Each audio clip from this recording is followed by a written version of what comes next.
Amen. Amen. Amen. Gloire à Dieu, gloire à Dieu, gloire à Dieu. Que Dieu vous bénisse, que le Seigneur vous fasse du bien, que la main de l'Éternel soit sur vous. Amen. Et que Dieu vous donne la paix et que en cette saison de fête de fin d'année, que vous ayez à célébrer la grandeur de Dieu, la gloire magnifique de notre Seigneur. Amen. Que le Seigneur vous bénisse. C'est Ambassadeur Lembé et aujourd'hui je voudrais enseigner sur le but de la prophétie. Pourquoi on prophétise? Alors ce sera un message qui sera, un enseignement qui sera peut-être un peu long parce que nous voulons quand même donner un peu plus d'explications sur le domaine prophétique, non pas seulement de ce que ça représente, mais aussi pourquoi c'est important dans la maison de Dieu, dans la vie du chrétien, dans la communauté, dans les villes et dans les nations aussi. Vous voyez, la Bible dit dans le livre de 1 Corinthiens, chapitre 14, le verset 3 et 4 dit que « Mais tous ceux qui prophétisent parlent aux hommes pour leur force, leur encouragement et leur consolation. Et celui qui parle en langue s'édifie lui-même, mais celui qui prophétise édifie l'Église. » Alors, l'une des principales, un objectif, ouais. Un des principaux objectifs de la prophétie, c'est l'édification de l'Église, c'est-à-dire l'édification des personnes qui sont dans l'Église, qui ont accepté Christ, qui marchent avec le Seigneur, qui servent Dieu. Alors ça, c'est dans un sens général, dans toutes les dénominations, c'est le but de la prophétie. Alors la prophétie, est-ce que c'est important pour le Seigneur? Est-ce que c'est important pour nous? Est-ce que c'est quelque chose qui a la validité même d'exister, même à partir de la Bible et même maintenant dans les temps où nous vivons maintenant? Si la Bible vient pour construire, pour bâtir, pour édifier, pour fortifier, c'est-à-dire qu'il y a une valeur ajoutée à la prophétie. Si la prophétie, quand on reçoit les paroles prophétiques, c'est pour être édifié, c'est pour être fortifié, équipé. Donc, il y a une valeur ajoutée quand même que nous devons recevoir des paroles prophétiques. Mais alors, ce que nous voyons dans le corps de Christ, dans toutes les dénominations, nous voyons que les propos sur la prophétie sont différents. Et aussi, ça diverge. Donc, il y a certaines dénominations qui disent que, ah oui, nous, on n'a pas besoin de prophètes, on n'a pas besoin de la prophétie. On n'a pas besoin de savoir, non, on n'en a pas besoin. On a déjà Jésus, on a donné notre vie à Christ, on marche avec le Seigneur, on lit la parole de Dieu, on croit en Dieu, on croit en Jésus. Donc, non, les prophètes, ne vous approchez pas. Donc, chaque fois qu'il y a quelque chose de prophétique, par exemple, même si quelqu'un est prophète et parle de quelque chose de prophétique, ces personnes-là, généralement, ne veulent même pas écouter, ne veulent même pas entendre. Parce que pour eux, la prophétie est seulement ce que la parole de Dieu a dit. C'est-à-dire le livre, la Bible, c'est tout. Ça s'arrête là. Et puis, dans certaines dénominations aussi, par exemple, ils disent que oui, Dieu ne parle plus, qu'il a déjà tout dit dans la parole de Dieu, dans la Bible, et donc on n'a pas besoin de cette addition de la parole de prophétique. Pour eux, ça les importe peu. Donc, c'est un choix. Chacun, bien sûr, va choisir comment il va marcher avec le Seigneur selon la révélation que toi tu as reçue, mon frère, ma sœur. Il faut voir aussi ta relation avec le Seigneur parce que je pense que tout ce qui a à voir avec la maison de Dieu, tout ce qui a à voir avec notre marche avec Dieu, c'est individuel. La Bible dit que c'est individuel. Chacun porte sa croix. Alors, comme chacun porte sa croix, c'est-à-dire que toute chose aussi dans la maison de Dieu, selon la parole de Dieu, c'est par révélation que tu vas accéder à ça. C'est par révélation aussi que tu voudras prendre part à ces choses-là. Alors, la Bible nous dit car le témoignage de Jésus est l'esprit de prophétie. Si vous regardez dans le livre de Apocalypse, le chapitre 19, le verset 10. Mais alors, et toi-même, mon frère? Et toi, ma sœur? Est-ce que tu prophétises? Parce que la Bible dit que tous peuvent prophétiser. Ça, c'est... tous peuvent prophétiser. Tout le monde peut prophétiser. Dieu a donné les dons spirituels à chacun selon son bon vouloir. Si vous lisez 1 Corinthiens chapitre 12, parle des dons spirituels. Est-ce que tu prophétises? Et si tu ne prophétises pas, pourquoi ne le prophétises? Pourquoi ne prophétises-tu pas? Pourquoi? Parce que prophétiser, c'est encourager, c'est bâtir, c'est construire, c'est fortifier, c'est bénir les autres, en fait. Vous voyez, parce que toute personne qui est née de nouveau, qui est dans la maison de Dieu, doit vouloir prophétiser. Et même Paul l'a dit dans le livre de 1 Corinthiens 14, 1. Recherchez l'amour, la charité, aspirez aux dons spirituels. Ça, c'est Paul qui dit, hein, l'apôtre Paul, il dit aspirez aux dons spirituels, mais surtout celui de prophétiser. Paul dit que mon frère, tu dois prophétiser. Ma sœur, tu dois prophétiser. Amen, amen. Alors, la parole de Dieu dans 1 Corinthiens 12 parle des dons spirituels. Ça parle de paroles de sagesse, paroles de connaissance, de la foi, des guérisons, de l'opération des miracles, de la prophétie, de discernement des esprits, de la diversité des langues, de l'interprétation des langues. Et donc là, tout est un peu listé de cette façon-là dans 1 Corinthiens, le chapitre 12. Si vous allez lire cela quand vous allez revoir un peu plus sur la prophétie. Alors chacun doit prier pour que Dieu lui donne les dons, pour que Dieu aiguise les dons, parce qu'il y a quand même plusieurs dons que nous avons déjà en nous qui sont aussi endormis. Mais c'est dans la prière et dans un effort aussi de vouloir que ces choses-là soient activées dans ta vie, que ces choses-là aussi prennent naissance. C'est par le Saint-Esprit. La Bible dit que c'est le Saint-Esprit qui donne à chacun selon ce qu'il veut. Quand le Saint-Esprit veut te donner celui-ci, il te donne ceci. Et je pense aussi que le Saint-Esprit donne cela selon la disposition de ton cœur. Il te donne les dons qu'il faut pour le ministère que tu es en train de faire ou que tu vas faire. Parce que l'amour prime en toutes choses. Quand il s'agit du ministère prophétique, c'est l'amour de Dieu, l'amour des autres. Ça, c'est vraiment, c'est comme une base pour pouvoir vraiment être comment on dit, actif dans le domaine prophétique. L'amour, dans ton cœur à toi-même. Qu'est-ce qu'il y a dans ton cœur? Est-ce qu'il y a l'amour de Dieu? Est-ce qu'il y a l'amour de Christ? Parce qu'en principe, tous les prophètes doivent se préoccuper de restaurer la vraie image de Christ, de l'Église. Amen. Parce que toute prophétie est liée à la construction, à bâtir l'Église, à l'image de Dieu et à amener les gens à vouloir s'approcher encore plus de Dieu. C'est-à-dire que quand tout ce que nous faisons dans le domaine prophétique aussi, c'est pour que les personnes puissent avoir cet amour vraiment très fort de Dieu, de la maison de Dieu, de la parole de Dieu et de la relation avec Dieu. Mais alors, pourquoi prophétiser? Vous savez, toute personne a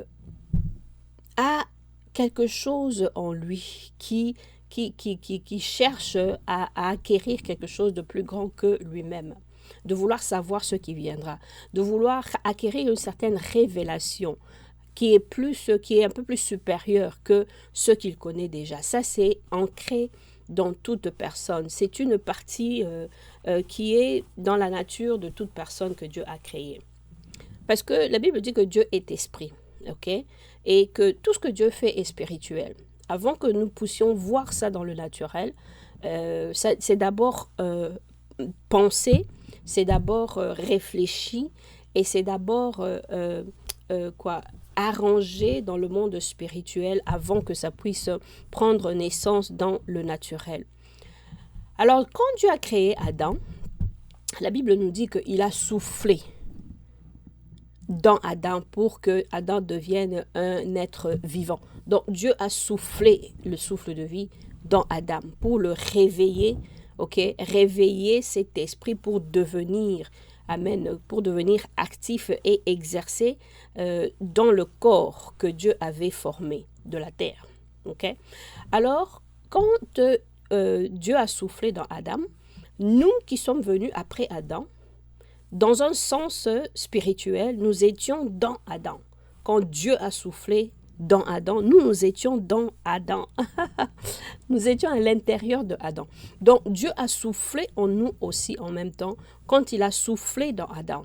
Alors quand il soufflait dans Adam, il a laissé une partie de lui-même dans Adam, dans le souffle.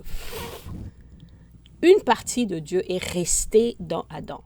Donc il y a une partie de la divinité de Dieu qui est en nous, qui est en nous.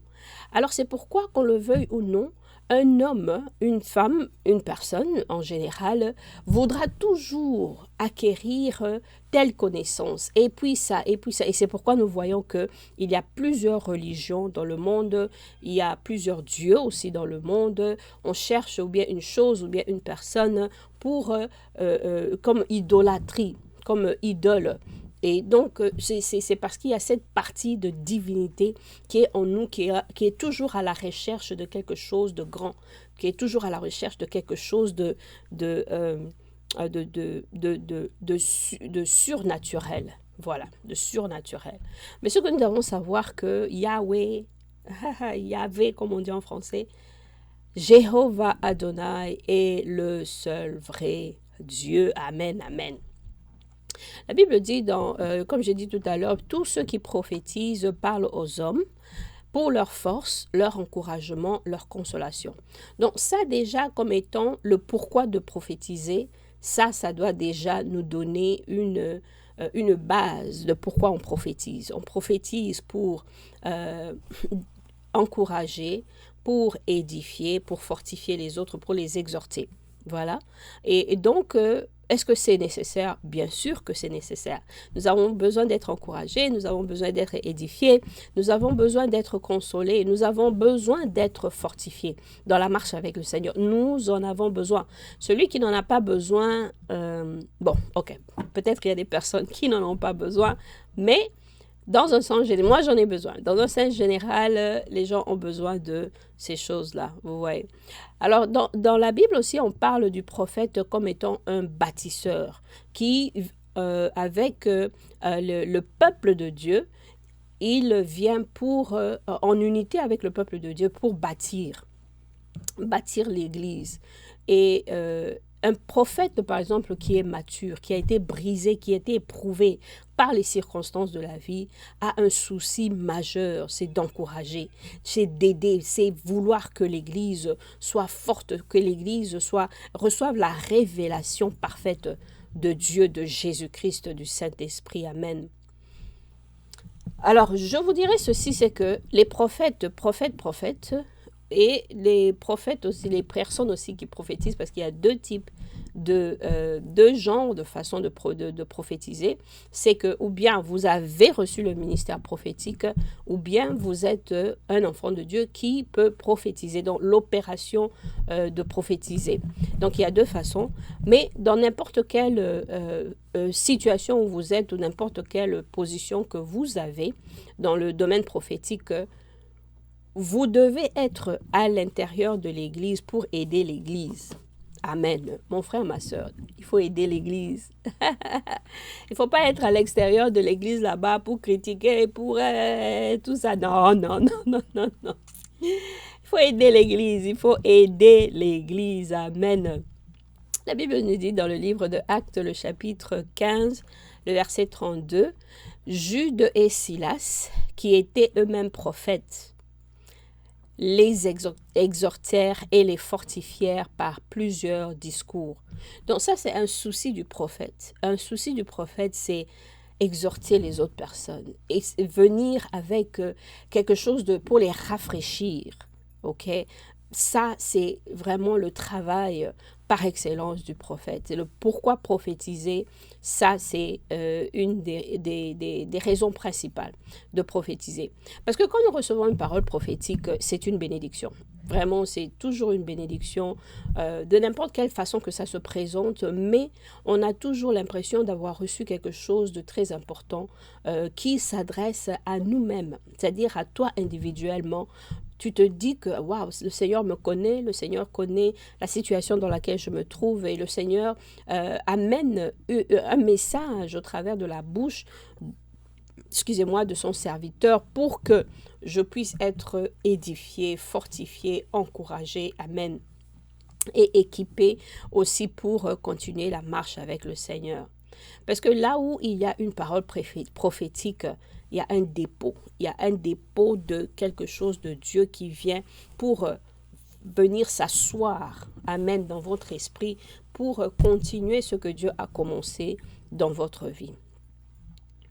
La parole du Seigneur vient, la parole du Seigneur est venue.